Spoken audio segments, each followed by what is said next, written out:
കഴിഞ്ഞ ഒരു വർഷത്തിലധികമായി തകർന്നു കിടക്കുന്ന ഒരു ചരിത്ര സ്മാരകമുണ്ട് തിരുവനന്തപുരം വലിയതുറയിൽ.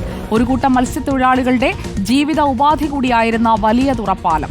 പാലം തകർന്ന് 1.5 വർഷമായെങ്കിലും പുതിയ പാലവും സമാധാനത്തോടെയുള്ള മത്സ്യബന്ധനവും ഇവർക്ക് സ്വപ്നം മാത്രമാണ്. എന്നെ മക്കളെ വളർത്താൻ പറ്റുന്നില്ല. ഞാൻ ഭയങ്കര വേദനയിലാണ്. എനിക്ക് ചായ കടയിൽ നിന്ന് കടമാണ് കുടിച്ചിട്ട് വന്നത്. അപ്പം ഞങ്ങളെ പോലെ ഉള്ളവരൊക്കെ ഇങ്ങനെ നിങ്ങൾ കാണിച്ചു കഴിഞ്ഞാൽ മത്സ്യത്തൊഴിലാളി ഇന്ത്യയുടെ സൈന്യമാണ്, ലോകത്തിൻ്റെ സൈന്യമാണെന്നെല്ലാം വെറും വാക്കിൽ പറഞ്ഞിട്ട് ഞങ്ങൾ എന്തിനാണ് കഷ്ടപ്പെടുത്തുന്നത്?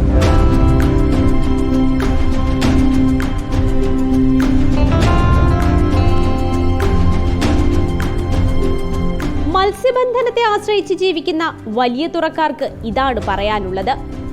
പാലം പോയതോടെ ഇവർക്ക് നഷ്ടമായത് ഇവരുടെ ജീവിത ഉപാധി കൂടിയാണ്. ഒരുപാട് മത്സ്യത്തൊഴിലാളികൾക്ക് ബുദ്ധിമുട്ടുണ്ട്. ആ പാലം കൊണ്ട് ജീവിക്കുന്നവർ തന്നെ ഒരു 10,000 പേരുണ്ട്.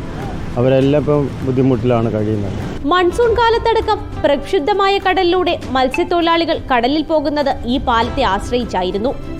വള്ളം കടലിലേക്ക് ഇറക്കിയ ശേഷം പാലത്തിലൂടെ നടന്ന് വള്ളത്തിൽ കയറും. എന്നാൽ പാലമില്ലാതായതോടെ സുരക്ഷിതമായ മത്സ്യബന്ധനത്തിലുള്ള സാഹചര്യം കൂടിയാണ് ഇവർക്ക് നഷ്ടമായത്. ഇവിടെ നിന്ന് പോകണമെങ്കിൽ വിഴിഞ്ഞം തുറമുഖത്താണ് പോകുന്നത്, ഹാർബറിൽ. ഇവിടെ നിന്ന് വണ്ടിയിൽ സാധനങ്ങളും കയറ്റി വിഴിഞ്ഞത്ത് പോയി അവിടെ നിന്നാണ് പണിക്ക് പോകുന്നത്. 1,500 രൂപ വണ്ടിക്ക് കൊടുക്കണം. വരുമ്പോൾ 3,000 രൂപ വാങ്ങിക്കും. എണ്ണ എല്ലാം കൂടെ നോക്കുമ്പോൾ 5,000-6,000 രൂപ ചിലവാണ്. നമുക്കിപ്പോൾ 5,000 രൂപ കിട്ടിയാൽ 1 രൂപയും ഷെയറില്ല ആർക്കും. രാഷ്ട്രീയ മുതലെടുപ്പിനായി പലരും ഈ മനുഷ്യർക്ക് പാലം വാഗ്ദാനം ചെയ്തെങ്കിലും എല്ലാം വെറും വാക്കായി. അവരങ്ങനെ തന്നെ പറയുന്നത് ശരിയാക്കി തരാമെന്ന് പറഞ്ഞു. ഇവിടെ നിന്ന് ജയിച്ചുകൊണ്ട് പോകണവരെല്ലാം കൈമലത്ത് കളയുന്നു. ജനങ്ങൾ എന്തിനു ചെയ്യും? അതുകൊണ്ട് ഒന്നും ചെയ്യാൻ പറ്റില്ല. ജനങ്ങൾക്കൊന്നും പറയാൻ പറ്റൂലല്ലോ. എല്ലാ പാർട്ടിക്കാരും ഇവിടെ നിന്ന് ജയിച്ചുകൊണ്ട് പോയവർ തന്നെ.